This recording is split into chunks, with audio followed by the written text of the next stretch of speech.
Okay, welcome back to Jeepa Woodworking. Scheduling has kept me away from the shop. Work's been busy, so I'm back at it. I have my table flipped over, so we're going to flatten the bottom side and clean that up, get all the tape indentations off. But right now, before I do anything, I got to rotate my cutter. Carbide cutters. I think I've been getting some nicks from dull edging. So I got one more good side. I just ordered 2 new sets. So I'll have 4 more times of good edging. So what I'm going to do is I have an Amarna tool. It's 1.5 inches. It's for slab leveling. Here, I'll show you. Zoom in. At least I used to be able to zoom in. Let's see. Let's stop. Okay, well, I just figured out I can't zoom while I'm recording, so I have to stop the recording. And I have 4 cutter heads, 2 for the surface, 2 edging. So I'm going to rotate those to a good cutting edge. I got 3 sides already that are used, so I'm going to rotate these and go from there, and I should be able to get some more usage out of it,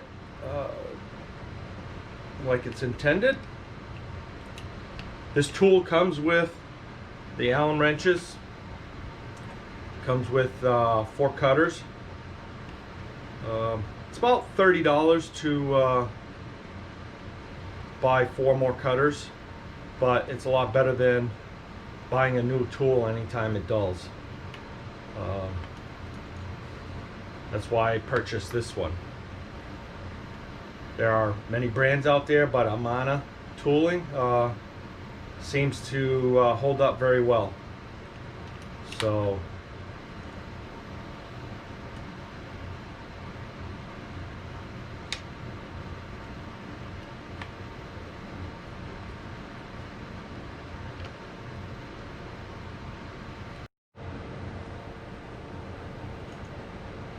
these smaller cutters are the edge cutters, and the top ones are for your surface. That way you can do rabbiting and get a nice clean cut. Now as you're cutting the surface, the edge, that's what these side ones do. Oh, that's a tough cookie.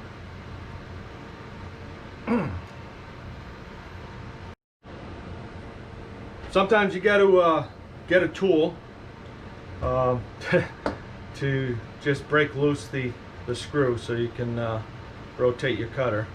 This one was being stubborn. That happens. Just happened that my tools were in the garage. So always make sure that your surfaces are clean so your cutter sits flat.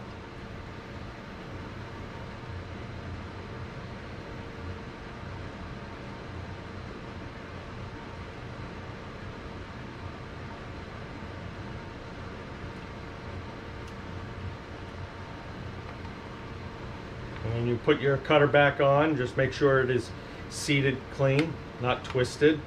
They should self-align.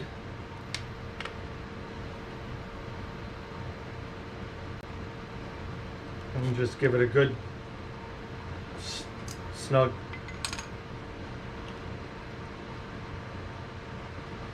Now, let's see. I got a wrench.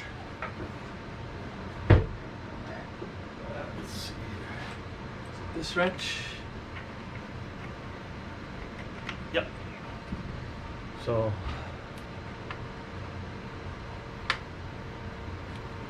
oh yeah, make sure you do any type of work like this, make sure you're unplugged.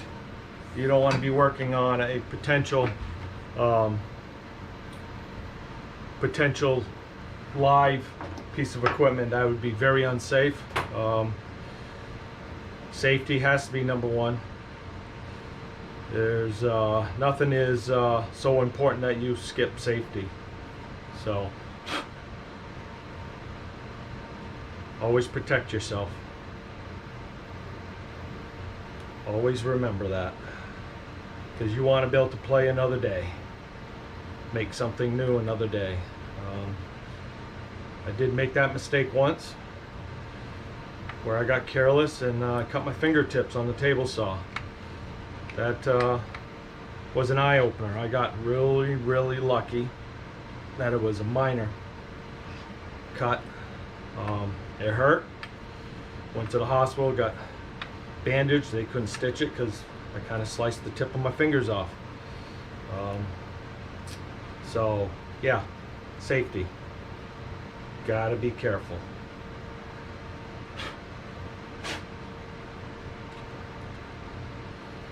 So once you do this, then you're ready for another set of cutting. Always remember, never take too deep of a cut. You better take smaller passes, cuts, depths of cuts, than to take deep ones. As you want a smooth cut, you want a clean cut. Take your time, do it right. Well, ooh, got a problem. I see it's crooked. There we go.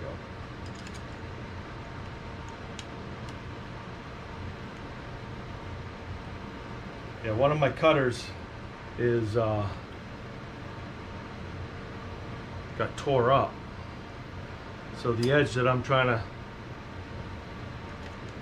line up on the inside is very uneven.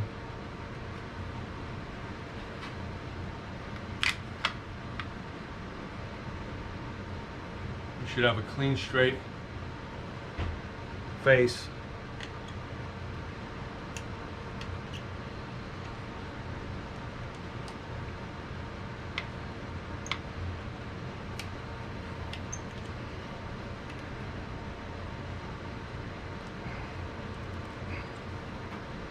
Yeah, I moved it.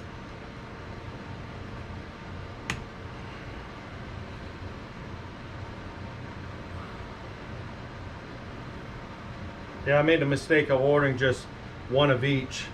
And I remembered I have two of each cutters, because each cutter is a different size. There's two different size cutters on here. I know a lot of times we don't talk about, you know, what it takes to be ready to do a single action. See, I don't like that. So what I'm gonna have to do is I'm gonna have to throw that cutter away, or replace. I'll have to replace it with. So I don't like the edge if I turn it that way or that way. That's the only good edge, but I can't line it up. And it uses the inside edge on there to line up. So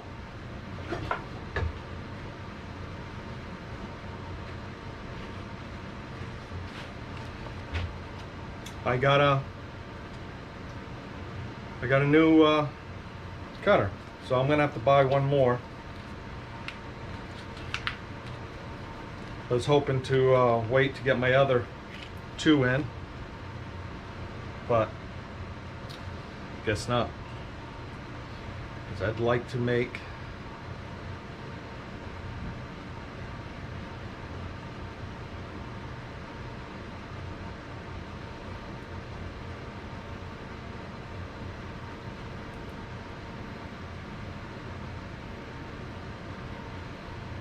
and the bevel goes towards the face.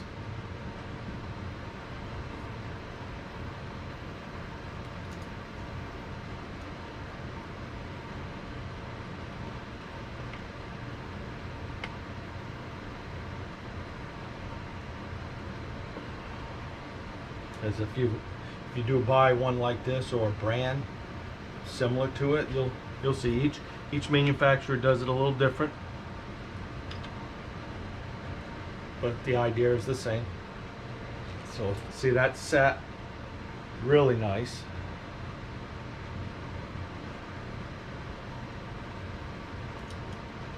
Just comparing it to the other one.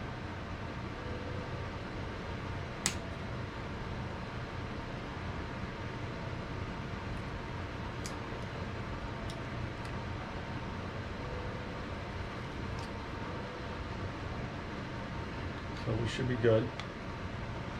All right, so that's a bad cutter. So I'm going to order another one to replace that one.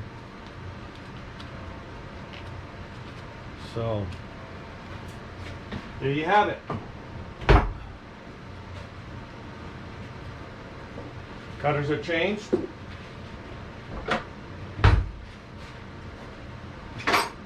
Put my tools away so I can find them again when I need them.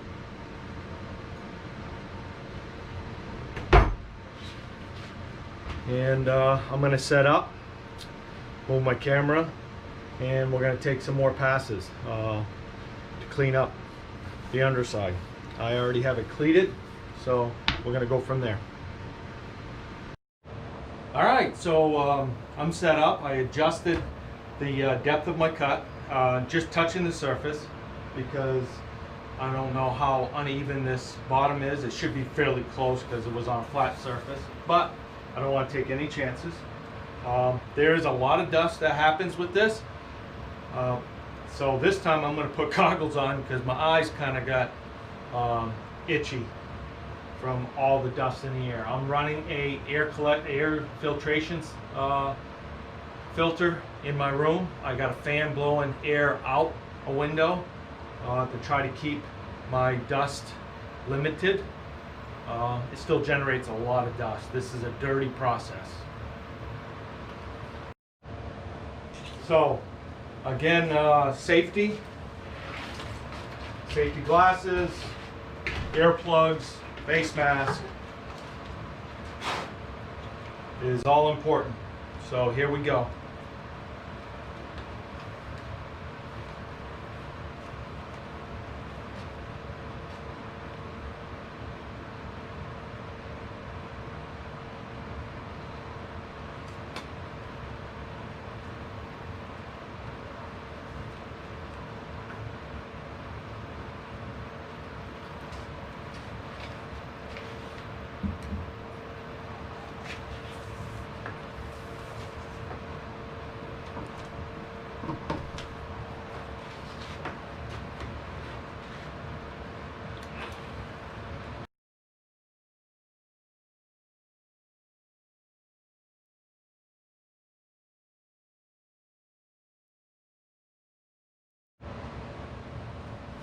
Okay, welcome back.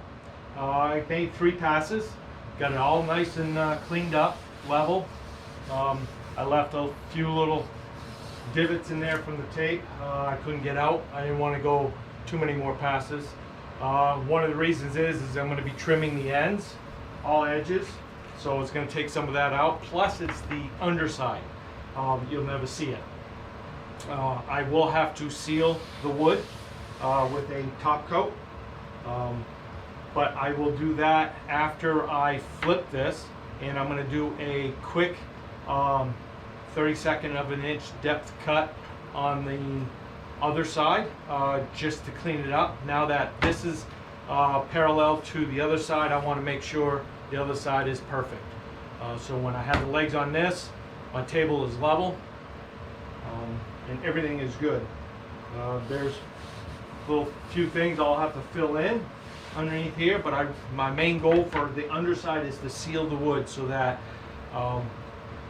moisture will not escape from the underside. I want this whole piece to be encapsulated. That way it will not shift on me in the course of its life. So if moisture does escape, it'll escape evenly through the whole piece. So yeah, one of the lessons I learned on this is wood floats. Regardless of how heavy it is, resin will make its way underneath. So you do have to lock it down with some blocks and clamps, where you're not pouring, just to hold it down so it does not move on you. But everything is correctable. It's all part of the fun. You learn as you go. You figure out, hey, I think I'm doing right. Oh, okay, I missed a step. So you fix it. That's all part of woodworking. You can fix things. The only time that you can't fix things is when you throw things away. So, and I'm not throwing this away, because this is a beautiful piece. So the next step, I'm gonna undo a cleat. I'm gonna flip this, clean the table, lay my downside down with my face up, clamp it back down, set up my router again, just for a very skim pass to make sure everything is good. After that, I'm going to take my rails down, because I'll be done with that. I'm going to get a piece of insulation board to lay underneath this, a 2-inch insulation board, and I'm going to set up cutting my edges. Once my edges are cut, I will router the edges. I will sand the face and the bottom. Once the bottom is done being sanded, I will seal the bottom first. Just personal preference. That way, if I have any drips, I can correct it before I do my finish passes on the top, and any drips from the top to the bottom won't show. But if I drip from the bottom to the top and the top's already done, then I have problems. So I rather avoid that. So thanks for joining me. This is cool. So on to the next step. All right, got it flipped over, cleaned up. This is the top. Hold on a second. Okay, I just wanted to zoom in so you can see the piece. Doesn't look like much right now. It's just been surfaced, so it looks rough, but that's all part of the process. But it's closer. This is all part of it. So I'm just going to set up my router, and I'm just going to take a little skim pass and try to clean up a little of this roughness. And then I will set up for cutting my edges and making them square. Because there is a little bit of wave to them, and you don't want to see the wave on a nice living room coffee table. So, no, I can see, I don't know if you can, but you can see the colors in there. And they'll come out once we clean it up and get it clear and working. So, yeah. All right, here we go.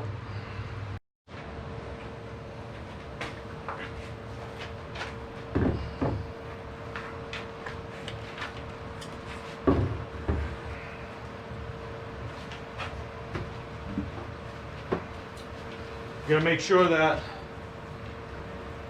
the surface is all nice and clean. You don't have any buildup on your rails. That would change the height of your cutter.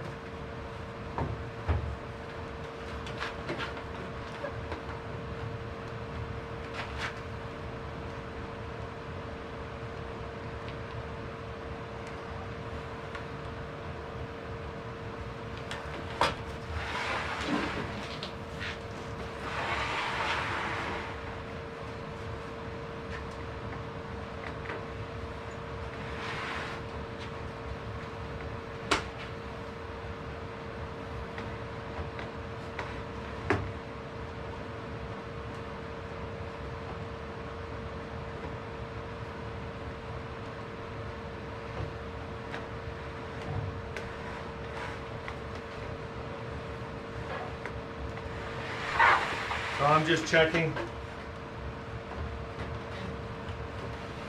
how much of a cut I want to make.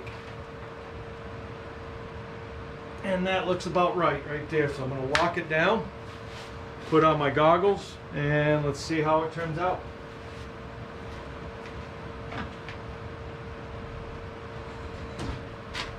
Huh, oh, there.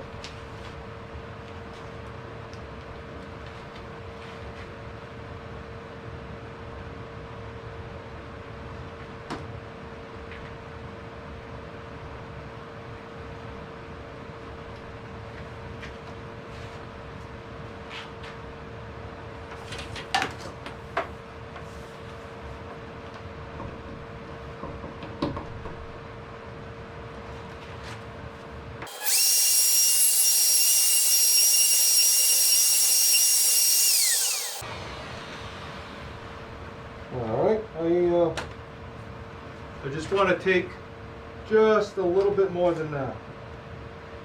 So I'll make an adjustment and go again.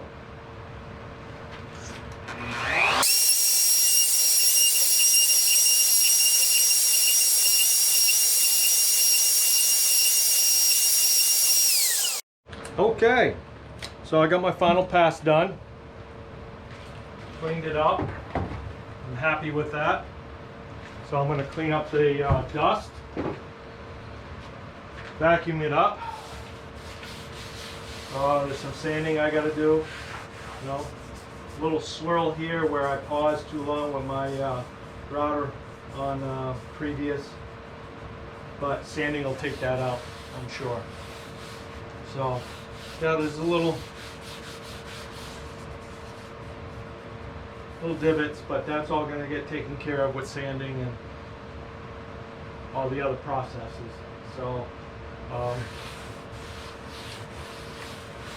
on to the next step of cleaning up, taking down the rails, getting a 2-inch foam board so I can cut the edges. Once the edges are cut, I'm going to sand router and the edges, sand the faces, sand the underside and top side, seal the bottom side, and then flip over and start the final process of making this look like a coffee table. Once I get the edges cut, I can measure for my legs and get those ordered. I'm going with a trapezoidal tubular, 2-inch tubular feet, 2 of them, black, matte, so that your eyes are focused on the table and not what's underneath it. Just so that this is the focus when we're all said and done. All right.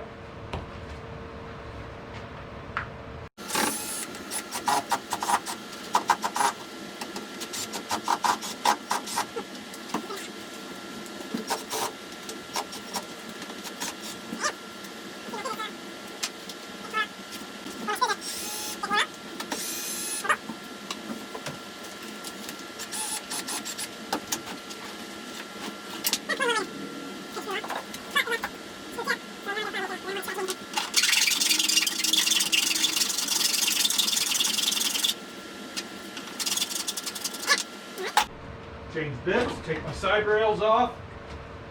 Also, if you haven't noticed how dirty I am, this is a dirty job. Unless you got a CNC router with a dust hood, it's going to be filthy. You're going to make a mess. So there's a lot of cleanup, especially before you're doing the finish coating. You want to get as much dust out of the area as possible. So just keep that in mind. You will create dust.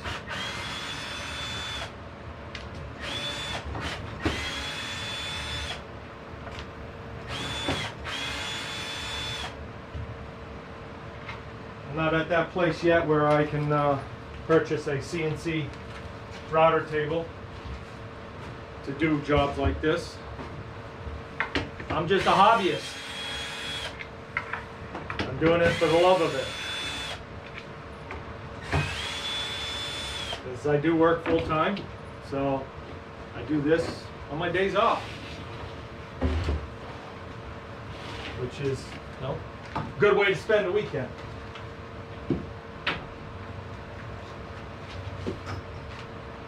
Alright, what's nice about pocket hole screws is the holes don't usually wear out, so you can reuse these screws.